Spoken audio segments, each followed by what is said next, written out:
ರಾಜ್ಯದಲ್ಲಿ ಮೈಕ್ರೋ ಫೈನಾನ್ಸ್ಗಳ ಕಿರುಕುಳ ಮುಂದುವರಿತಾ ಇದೆ. ಮುಖ್ಯಮಂತ್ರಿಗಳು ವಾರ್ನಿಂಗ್ ಕೊಟ್ಟರು ಕೂಡ ಅದಕ್ಕೂ ಕೂಡ ಡೋಂಟ್ ಕೇರ್ ಅನ್ನುವಂಥ ವರ್ತನೆಯನ್ನ ಮೈಕ್ರೋ ಫೈನಾನ್ಸ್ಗಳು ತೋರಿಸ್ತಾ ಇದ್ದಾವೆ. ಟಾರ್ಚರ್ ಮಾತ್ರ ನಿಲ್ತಾ ಇಲ್ಲ. ನೋಡಿ, ಚಾಮರಾಜನಗರದಲ್ಲಿ ಈ ಮೈಕ್ರೋ ಫೈನಾನ್ಸ್ಗಳ ಟಾರ್ಚರ್ಗೆ 2 ಕುಟುಂಬಗಳು ಬೀದಿಗೆ ಬಿದ್ದಿದ್ದಾವೆ. 2 ಮನೆಗಳನ್ನು ಜಪ್ತಿ ಮಾಡಿದ್ದಾರೆ. ಕುಟುಂಬಗಳು ಬೀದಿಗೆ ಬಿದ್ದಿದ್ದಾವೆ. ಕೊಳ್ಳೇಗಾಲ ತಾಲೂಕಿನ ಕಾಮಗೆರೆ ಗ್ರಾಮದಲ್ಲಿ 1 ಮನೆ, ಸಂತೆಮರಳ್ಳಿ ಅಲ್ಲೊಂದು ಮನೆ. ಸಂತೆಮರಳ್ಳಿಯಲ್ಲಿ ರಾಜೇಶ್ ಅನ್ನೋರು 15 ಲಕ್ಷ ಸಾಲ ಪಡ್ಕೊಂಡಿದ್ರು. ಸಮಯಕ್ಕೆ ಸರಿಯಾಗಿ ಸಾಲ ಪಾವತಿ ಮಾಡಿಲ್ಲ ಅಂತ ಮನೆ ಜಪ್ತಿ ಮಾಡಿದ್ದಾರೆ. ಮನೆಯ ಜಗಲಿಯಲ್ಲಿ ರಾಜೇಶ್ ಅವರ ಕುಟುಂಬ ವಾಸಿಸ್ತಾ ಇದೆ. ಇನ್ನು ಕೊಳ್ಳೇಗಾಲದ ಕಾಮಗೆರೆ ಗ್ರಾಮದಲ್ಲಿ ಚಲುರಾಜು ಅವರ ಮನೆ ಜಪ್ತಿ ಮಾಡಿದ್ದಾರೆ. 10 ಲಕ್ಷ ರೂಪಾಯಿ ಸಾಲಕ್ಕೆ 11.5 ಲಕ್ಷ ಸಾಲ ಮರುಪಾವತಿ ಮಾಡಿದ್ದಾರೆ ಚಲುವರಾಜು, ಬಡ್ಡಿ ಸೇರಿ. ಆದ್ರೆ ಬಡ್ಡಿಗೆ ಬಡ್ಡಿ, ಚಕ್ರ ಬಡ್ಡಿ ಸೇರಿ ಈಗ ಮತ್ತೆ 14 ಲಕ್ಷ ಕೊಡಿ ಅಂತ ಕಿರುಕುಳ ಕೊಡ್ತಾ ಇದ್ದಾರೆ. ಎಲ್ಲಿಂದ ಕಟ್ಟಕ್ಕಾಗತ್ರಿ? 14 ಲಕ್ಷ ಅಂದ್ರೆ ಏನು ಹುಡುಗಾಟನ? 1 ವರ್ಷದಿಂದ ಈ ಕಾಮಗೆರೆ ಗ್ರಾಮದ ಚಲುವರಾಜು ಅವರ ಕುಟುಂಬ ಸಂಬಂಧಿಕರ ಮನೇಲಿ ಆಶ್ರಯ ಪಡ್ಕೊಳ್ತಾ ಇದ್ದಾರೆ. ನೋಡಿ, this property belongs to Equitas small finance bank. ಅತಿಕ್ರಮ ಪ್ರವೇಶ ನಿಷೇಧಿಸಲಾಗಿದೆ. ಗೋಡೆ ಮೇಲೆ ಬರೆದ್ಬಿಟ್ಟು ಹೋಗೋದು. ಇನ್ನು ಮುಂದೆ ಹಿಂಗ್ ಬರೆಯಂಗಿಲ್ಲ.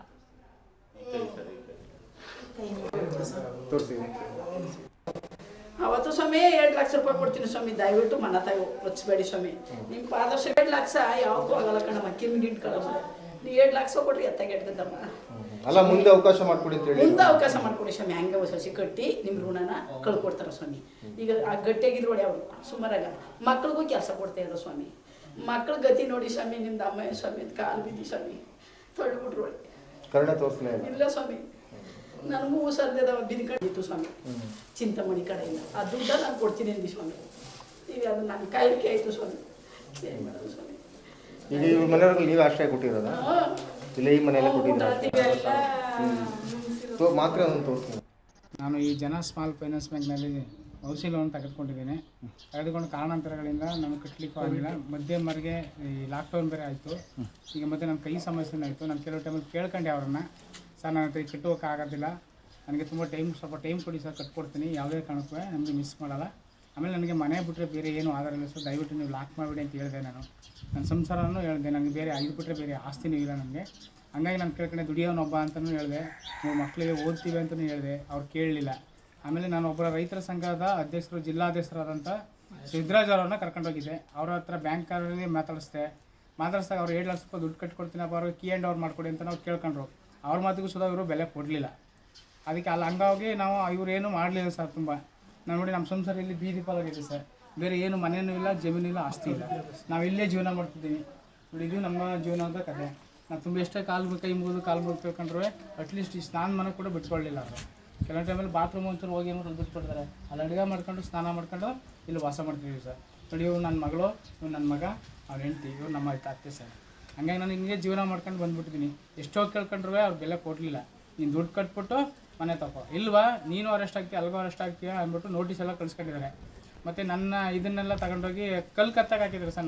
ನಮ್ಮ ಚಾಮರಾಜನಗರ ಪ್ರತಿನಿಧಿ ಶ್ರೀನಿವಾಸ್ ನಾಯಕ್ ನೇರ ಸಂಪರ್ಕದಲ್ಲಿ ಜಾಯ್ನ್ ಆಗ್ತಾ ಇದ್ದಾರೆ. ಶ್ರೀನಿವಾಸ್, ನಿಜಕ್ಕೂ ಕೂಡ ಏನ್ ಮಾತನಾಡಬೇಕು ಅಂತ ಗೊತ್ತಾಗೋದಿಲ್ಲ. ಯಾಕಂದ್ರೆ ಮಾನವೀಯತೆ ಅನ್ನೋದು ಎಲ್ಲೂ ಕೂಡ ಕಾಣಿಸ್ತಾ ಇಲ್ಲ. ವಯಸ್ಸಿಗೆ ಬಂದಂತ ಹೆಣ್ಮಗಳಿದ್ದಾಳೆ, ವಯಸ್ಸಾದಂಥ ತಾಯಿ ಇದ್ದಾರೆ, ಹೆಂಡತಿ ಇದ್ದಾರೆ, ಅವ್ರು ಎಲ್ಲರನ್ನ ಕೂಡ ಬೀದಿಲಿ ಮಲಗಿಸ್ಕೊಂಡು ಮಲಗಬೇಕು ಅಂದ್ರೆ ಆ ಗಂಡಸಿನ ಮನಸ್ಥಿತಿ ಅವ್ರಿಗೆ ಎಷ್ಟು ನೋವಾಗಿರ್ಬಹುದು, ಏನಾಗಿರ್ಬೋದು, ಆ ಮಕ್ಕಳ ಮನಸ್ಥಿತಿ ಏನಾಗಿರ್ಬೋದು, ಆ ವಯಸ್ಸಾದವರ ಸ್ಥಿತಿ ಏನಾಗಿರ್ಬಹುದು ಅಂತ ಬಹಳ ನೋವಾಗುತ್ತೆ.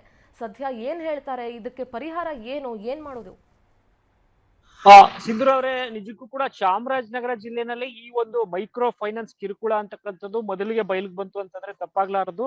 ಅಂತ ಪ್ರಕರಣಗಳು ಸಾಕಷ್ಟು ವರ್ಷಗಳಿಂದ ನಡೆದಿದೆ. ಅದು ಮೊದಲನೇದಾಗಿ ಚಾಮರಾಜನಗರದಿಂದ ಏನು ಸ್ಫೋಟವಾಯಿತು, ಆ ಹಿನ್ನೆಲೆಯಲ್ಲಿ ಈಗ ಎಲ್ಲ ಬೆಳಕಿಗೆ ಬರ್ತಾ ಇದೆ. ಇದು ಸಾಕಷ್ಟು ಪ್ರಕರಣಗಳು ಆಗ್ತಾ ಇದಾವೆ. ನಮ್ಗೆ 1-2 ಪ್ರಕರಣಗಳಿಗೆ ಬರ್ತಾ ಇದಾವೆ. ಈ ತರ ಇವರ ಕಿರುಕುಳಗಳು ತುಂಬಾ ಮಿತಿಮೀರಿದೆ ಅಂತಾನೆ ಹೇಳ್ಬೋದಾಗಿದೆ. ಯಾಕೆಂದ್ರೆ ಆ ಜನಗಳನ್ನ ನಾವು ಸಂಪರ್ಕ ಮಾಡದಂತ ಸಂದರ್ಭದಲ್ಲಿ ಸಾಕಷ್ಟು ಅವರು ಎಳಲನ್ನ ತೋಡ್ಕೊಳ್ತಾರೆ, ಅವ್ರನ್ನ ಬೀದಿಗೆ ಬಿಟ್ಟಿರ್ತಕ್ಕಂಥದ್ದು. ಆದ್ರೆ ಇದಕ್ಕೆ ಯಾರು ಕೂಡ ಹೋಗಿ ಈವರೆಗೆ ಅಧಿಕಾರಿಗಳು, ಈಗ ಏನು ಸರ್ಕಾರ ಅಥವಾ ಮಾಧ್ಯಮದಲ್ಲಿ ಬಂದ ಮೇಲೆ ಈಗ ಅಧಿಕಾರಿಗಳು ಭೇಟಿ ಕೊಡ್ತಾ ಇದಾರೆ ಹೊರತು ಅಲ್ಲಿವರೆಗೆ ಅವ್ರನ್ನ ಏನಾಗಿದ್ರಿ ಅಂತ ಕೇಳೋಂತ ಪರಿಸ್ಥಿತಿ ಕೂಡ ಇಲ್ಲ. ಇಲ್ಲಿ ಏನಾಗುತ್ತೆ ಅಂದ್ರೆ ಎಲ್ಲಾ ವಿದ್ಯಾವಂತರು ಯಾರು ಇರಲ್ಲ ಅಲ್ಲಿ. ಎಲ್ರು ಕೂಡ ಏನೋ ವಿದ್ಯೆಗೆ ಗೊತ್ತಿಲ್ದಿದ್ದಂತ ಜನ ಇರ್ತಾರೆ. ಅವ್ರ ಹತ್ರ ಹೋಗಿ ಮೈಕ್ರೋ ಫೈನಾನ್ಸ್ ಅವ್ರು ಈಸಿಯಾಗಿ ಸಾಲ ಕೊಡುವಂತ ಕೆಲಸವನ್ನ ಮಾಡ್ತಾರೆ. ಅವಾಗ ಅವ್ರಿಗೆ ಏನು ಗೊತ್ತಿಲ್ಲದೆ ಎಲ್ಲಾ ಕಡೆಗೂ ಸೈನ್ ಹಾಕಿರ್ತಾರೆ. ಬಟ್ ಇವ್ರು ಏನು ಅಂದ್ರೆ, ಇವ್ರು ಏನು ತಗೊಂಡಿರ್ತಾರೆ ಅದ್ರ ಮೇಲ್ ಕಟ್ಟಿದ್ರು ಇನ್ನೂ ಅದಕ್ಕಿಂತ ಡಬಲ್ ಕಟ್ಟಬೇಕು ಅಂತಕ್ಕಂಥದ್ದು ಬಂದಾಗ ಅವರು ದಿಕ್ತಪ್ಪ ಬಿಡ್ತಾರೆ ಅಂತಕ್ಕಂಥದ್ದು ಈಗ ಜನರ ಆರೋಪವಾಗಿದೆ. ಯಾಕೆಂದ್ರೆ ಅವ್ರು ತಗೊಂಡ್ರೆ ಅಷ್ಟು ಸಾಲವನ್ನ ಕಟ್ಟಿದ್ರು ಕೂಡ ಮತ್ತು ಅಷ್ಟು ಸಾಲ ಮತ್ತೆ ಇದೆ ನಿಮ್ದು ಅಂತ ಹೇಳಿದಾಗ ಅವ್ರು ನಿಜಕ್ಕೂ ಕೂಡ ಅವ್ರಿಗೆ ಅದೇ ದೊಡ್ಡ ಹೊರೆ ಆಗಿರುತ್ತೆ. ಮತ್ತು ಇನ್ನು ಅಷ್ಟು ಇದೆ ಅಂತ ಅಂದಾಗ ಅವ್ರು ನಿಜಕ್ಕೂ ಕೂಡ ದಿಕ್ಕಪ್ಪಲಾಗ್ತಾರೆ ಅಂತಾನೆ ಹೇಳ್ಬೋದು. ಯಾಕೆಂದ್ರೆ ಅದು ಆಗ ಮನೆ ಬಿಡುವಂತ ಕೆಲಸ, ಊರ್ ಬಿಡುವಂತ ಕೆಲಸಗಳಾಗ್ತವೆ. ಇದನ್ನ ಅಧಿಕಾರಿಗಳು ಎಷ್ಟು ಪರ್ಸೆಂಟೇಜ್ ಅವ್ರ ಹತ್ರ ತಗೋಬೇಕು, ಯಾಕೆ ಕಿರುಕುಳ ಕೊಡ್ಬೇಕು ಅಂತದನ್ನ ಒಂದು ಮನವರಿಕೆ ಮಾಡೋ ಅಂತದ್ದಾಗ್ಲಿ ಅಥವಾ ಗ್ರಾಮಗಳಿಗೆ ಹೋಗಿ ಅವರು ಒಂದು ಜಾಗೃತಿ ಮೂಡಿಸೋ ಅಂತ ಕೆಲಸವೂ ಆಗ್ಬೇಕು. ಮತ್ತೆ ಅವರ ಫೈನಾನ್ಸ್ನವ್ರ ಮೇಲೆ ಕಟ್ಟುನಿಟ್ಟಿನ ಕ್ರಮ ಕೈಗೊಂಡು ಈ ರೀತಿ ಆಗ್ಬಾರ್ದಂಗೆ ನೋಡ್ಕೊಳ್ಳೋ ಅಂತ ಕೆಲಸವನ್ನ ಏನ್ ಸರ್ಕಾರಗಳು ಅಧಿಕಾರಿಗಳು ಮಾಡ್ಬೇಕಾಗ್ತದೆ. ಅಂತ ಕೆಲಸ ಆಗಿಲ್ಲ ಅಂತಕ್ಕಂಥದ್ದು ನಮಗೆ ಇಲ್ಲಿ ಗೊತ್ತಾಗ್ತಾ ಇದೆ.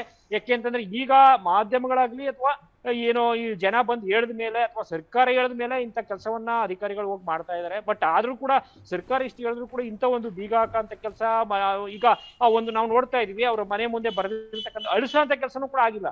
ಅಂದ್ರೆ ಎಲ್ಲಿದೆ ಏನ್ ಒಂದು ಸರ್ಕಾರದ ಒಂದು ಇದಕ್ಕೆ ಕಿಮ್ಮತ್ತೇ ಇಲ್ಲ ಅಂತಕ್ಕಂಥದ್ದು ಕಾಣ್ತದೆ. ಸೊ ಇನ್ಮೇಲಾದ್ರೂ ಕೂಡ ಅವರು ಒಂದು ಏನೋ ಫೈನಾನ್ಸ್ ಅವ್ರಿಗೆ ಕಡಿವಾಣ ಹಾಕೋ ಅಂತ ಕೆಲಸ ಆಗ್ಬೇಕು Sindhura. Okay, thank you Srinivas Nayak ನಿಮ್ಮೆಲ್ಲ ಮಾಹಿತಿಗಾಗಿ.